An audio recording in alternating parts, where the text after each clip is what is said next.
विगत 2 वर्ष भितर आमर सरकार 18 मास भितर 24-25 अधा एवं 25-26 आर्थिक वर्ष मोर जहाँ आकलन मोटे करूली एक्जाक्टली तो मो आकलन है ना किंतु पाखापाखी आमे कैपेक्स इंफ्रास्ट्रक्चर डेवलपमेंट रे पाखापाखी 3,500 ରୁ 4,000 कोटी टंका बलांगीर जिल्ला रे काम पाई दिया हेतिला आउ तार विशेष करी आपण देखिबे RWSS रे 1200 कोटी टंका ऊपर अछि रोड वर्क्स रो पाखापाखी 200-300 कोटी 400 कोटी टंका हबो से भाया इरिगेशन रे 1000 कोटी रु अधिका हबो टूरिज्म रे पाखापाखी 50 कोटी रु ऊपर हेबो तो एटा केमिति तुरान्वित हबो ए काम गुडा टाइम बाउंड केमिति सरीबो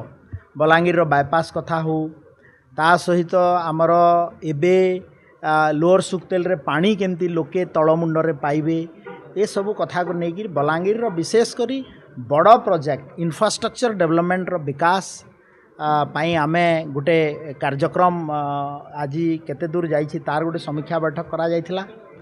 एवं ता सहित ये जो 26-27 25-26 और 25-26 और 26-27 आमे बलांगीर रे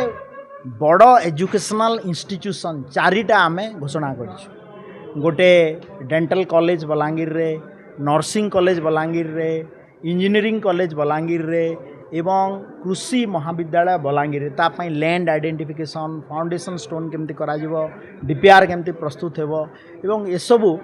इंफ्रास्ट्रक्चर डेवलपमेंट कामर त्वरान्वित करिया पई जमती बलांगीर बायपास सहित टिटलागढ़ बायपास अच्छी पाटनागढ़ बायपास अच्छी एनएच रो एक्सपांशन अच्छी बलांगीर रु जूनागढ़ पर्यंत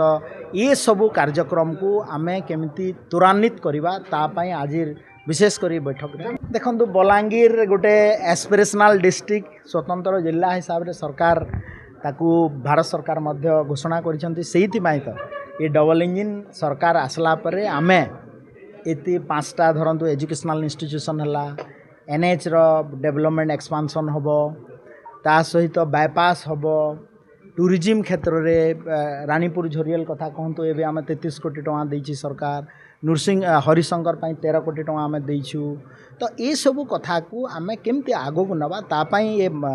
मंथन कार्यक्रम आज रिव्यू होतला एवं सरकार को मध्य ए विषय रे आमे बलांगीर रो उन्नति पई आमे ताको डेफिनेटली एटा ही आज मुख्य विषय थिला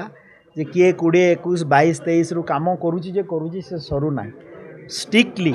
आज मो प्रोसीडिंग्स माध्यम रे मध्य कहिछि जे जो काम छोटिया छोटिया काम अछि ताकू मेजर प्रोजेक्ट आपण माने मे जून सुधा सारिबे जो जोटा अछि एवं जोटा पानी जोटा कहउतले RWSS रो आमे 12टा मेगा प्रोजेक्ट सेटा 1300 कोटी टंका ऊपर काम मु जहाँ देखुली जे डिसेम्बर 2026 पूर्व तांको मु टार्गेट देइछि करिया पई ताकू मध्य आकु आमे नेबु एवं तागिद मध्य कराइछि